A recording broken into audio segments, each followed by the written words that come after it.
Is your fabric stuck? Your machine's going clunk and your needle won't move? Yep, that's a thread jam, and I'm going to walk you through how to get out of it right now. Whether your machine's completely stuck or you turn your fabric over and see a tangled mess of threads, we're going to get you unstuck and sewing again. I'm Lisa, and today's video is your thread jam emergency kit. We're not talking theory today. We're going to actually fix a problem. So let's fix it. So let's talk about some of the common causes of thread jams in the first place so we can prevent them from happening again. If you start sewing too close to the edge, your fabric can get sucked into the throat plate and cause a thread jam then. So it's always good to start in just very slightly from the edge of your fabric, and then you can always back stitch and then go forward to make sure that it's completely closed. But that will help you prevent the fabric from, getting sucked down. Or you might want to use a spare piece of fabric that you lay next to the edge, so you can start with that piece and then sew over it. That will also help prevent your fabric from getting sucked into the throat plate. I make sure that I'm winding my bobbin properly. You want to make sure that it's wound tight and even. And if when I'm winding my bobbin, I start seeing it, being very loose or not filling up the bobbin evenly, I'm going to stop and start again. My current machine, I don't have too much trouble with improper bobbin winding, but my old machine, I did sometimes get very loose and tangled up, bobbin while it was winding, or it would be very loose or very uneven because my machine was older. So perhaps you might have some problems with an older bobbin, but if you do, you definitely don't want to continue because then it'll cause these problems, down the line. Using the wrong needle for your fabric can also cause snags. If your needle is too small or it's the wrong type, it can really cause a lot of problems, as it's trying to stitch. So definitely check out the needle guide. Link is in the description below in order to make sure that you're choosing the correct needle for the type of fabric that you're using. If you need help choosing the right needle, I made a free sewing needle guide that breaks down types, sizes, and what works best for each fabric. It'll save you from a lot of future headaches. Link is in the description below. And if bobbins are your nemesis, download my free bobbin survival guide. It shows you how to wind, load, and fix the most common bobbin related issues. Super helpful.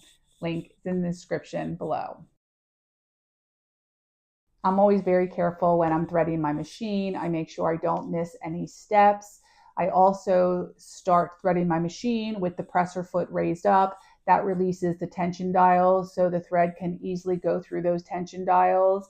So if you are having any of these issues, that often is one of the first things that you'll check to make sure you've threaded your machine properly.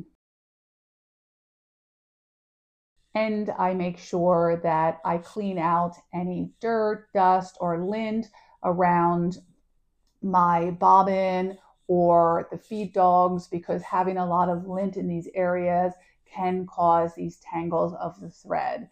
So I have a little brush that I use and I clean it regularly. It's amazing how much lint the fabric, creates in the sewing machine. And things I absolutely do not do while I'm in the middle of a jam is yank the fabric. That can bend your needle. It can cause your machine to go out of alignment. So you want to be very careful and clip any threads so you can carefully remove the fabric. And definitely don't just try to reverse out of it or just try threading the upper thread. You definitely want to stop, remove your fabric carefully, and rethread the entire machine. So you're going to rethread the whole top thread and also the bobbin thread as we're checking to make sure that our bobbin is wound properly at the same time. And I don't ignore any odd noises coming from my machine. So as I'm sewing, if I start hearing these noises, I stop and I look into what's causing that problem. And you'll often see at that point all these tangles of thread underneath your fabric. They don't usually happen on the top, they're always at the bottom underneath the fabric. So you don't always see them building up right away. So stop, figure out what the problem is so we don't do further damage to our machine or to the fabric. Sometimes if you have so much tangles, it could put a hole in your fabric and then that makes it difficult. You might have to, cut the piece of fabric out again and you might not have any extra fabric. So I'm always very careful to stop right away. The first part is to stop and assess the jam. This part is so important. We don't want to force it. Absolutely don't try to sew through it. Take your foot off the pedal immediately. Then turn the hand wheel slowly towards you to lift the needle if you can. Raise the presser foot, then release the tension on the threads. If your fabric's stuck, don't yank it. Snip the threads underneath gently and lift it free. Then we want to clear the tangle. Once the fabric is out of the way, open the bobbin area and look for a thread nest or a knot. You want to snip and remove all visible thread. Check that your needle isn't bent, or if you hit a hard knot, it might need replacing. Brush out any lint while you're there. This part only takes a minute, but it makes a huge difference.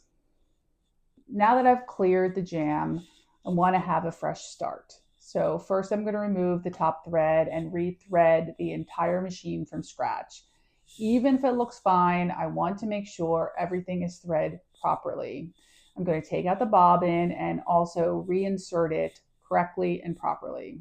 Make sure your needle isn't bent or dull. So here's a great checklist to go through to make sure you have a jam-free routine.